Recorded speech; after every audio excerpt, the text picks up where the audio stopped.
Yeah, the way I kind of think about it is that there is not going to be a single industry which is not going to be impacted with what we are seeing today. And this is going to have far-reaching repercussions all around.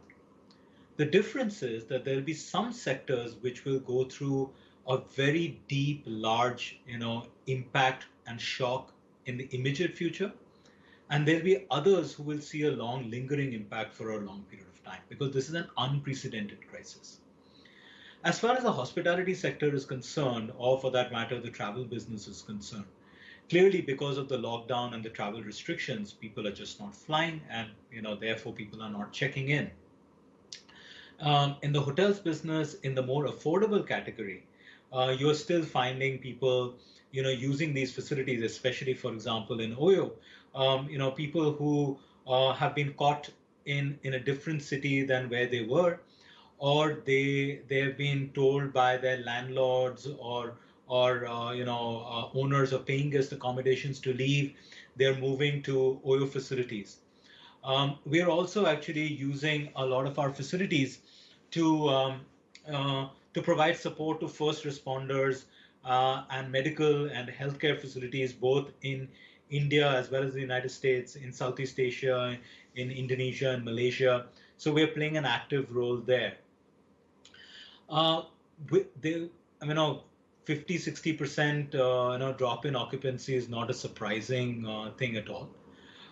But I do also feel that over a longer period of time, um, those segments of the market or those segments of the industry which depend a lot on high spenders or a lot of discretionary spending, they will see deeper, longer term impact.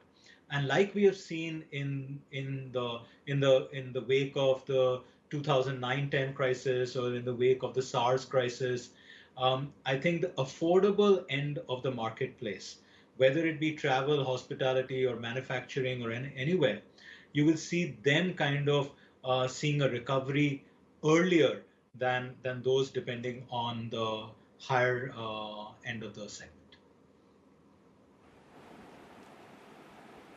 Right. Aditya, still, since we are having this discussion, I must take your opinion on how badly bruised is the aviation industry. People are already writing obituary of, that sector. Globally, we are already talking about some of the airlines going bankrupt and requiring bailout from the governments. You've been for such a long time in that industry. I don't want to stock a company specific reaction, but we know the names in a country. But how bad is the situation there? Look, again, Jay, right now, globally, the airlines have gone into like, just a seizure mode because there is just no traffic.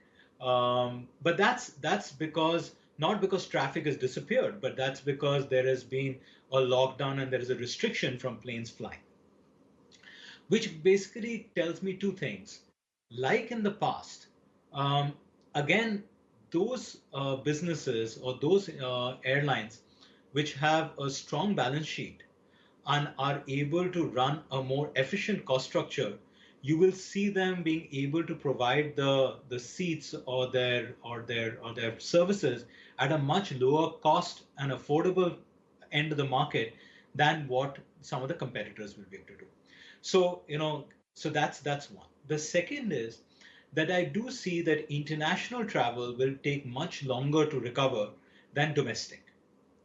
The third thing that I see is that as a result of that, large network carriers who do not have a, an implicit domestic feed, they will suffer much more than large domestic airlines in emerging or busy markets like India or the United States, or for that matter, network carriers who have built their network on the foundation of very strong domestic feed.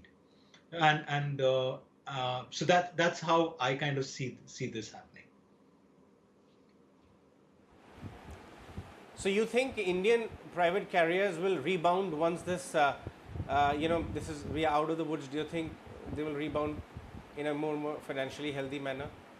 Certainly, some of them will, Ajay, because you see, the people will still need to travel.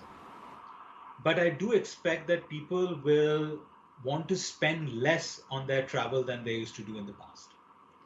The second is, therefore, whoever is able to afford, provide the seat on a more affordable price point will win. The third is, therefore, those who have been selling at a much higher cost to the consumer will have no choice but to match, and they will go through a much bigger cash burn and crash crunch. Now, the airline business also is a business where there is a large, variable cost, and to a limited extent, a fixed cost depending on how the cost structure of the airline is built. So, therefore, it also provides some immediate opportunities for an airline to rejig its cost structure or rejig its operations so that it can control its variable cost to some extent. And finally, the way the fuel price has behaved, and even traditionally, there has been a natural hedge between the fuel price and the US dollar Indian rupee exchange rate. The way the fuel prices behave, any business which has a large amount of its cost structure denominated with the fuel price will see some, at least, of course, temporary relief for the foreseeable future. Right. Aditya, what kind of data are you getting of the situation on ground from your international network, be it US, be it China? How are things panning out there on ground? And I believe that Ivanka Trump recently tweeted about how Oyo is offering help to the system. Here in India as well, you have offered help to the system for quarantine facilities if required. Talk to us about that. Yeah, so look, um, our first effort, like I think most responsible corporate citizens, was to make sure that our employees are safe. So that was clearly, priority number one. And very close to that was to make sure that our in-house guests, who are already with us, the consumers who are already with us, that they are safe. So I think we've done a reasonably good job there.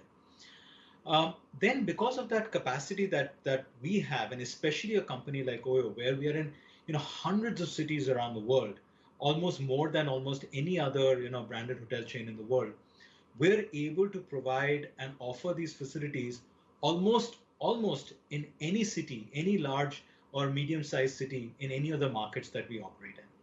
So we've offered these facilities as quarantine facilities. We've offered these facilities as isolation facilities. We've offered these facilities for also for first responders and police officials and other civil services to come and just rest because they're not going to be able to go back home without public transport. So, this was called out by Ivanka Trump. It was called out by the Vice President of the United States, called out by the Chief Minister of Delhi and many other political leaders. So we are very, very grateful for that. But we're just doing, I think, what is the right thing to do. Um, as far as our own business and because of our global presence, we see various trends in around the world, and China, of course, is the largest market for oil, and we've been seeing this sort of play out for longer than a lot of other companies out of India, and you can see that even on the ground level, things are kind of getting back to what's maybe termed normal to some extent in a place like China. But but this is my personal view. That doesn't mean that this problem is we are seeing the end of the problem. It doesn't mean that the disease is spreading any less. It doesn't mean that we're out of the woods. But it just also means that there are certain green shoots of recovery and there are certain opportunities that will arise out of here. But in a country like India, I think there's just a lot more that we have to do over the next several weeks to make sure that we are able to contain this presence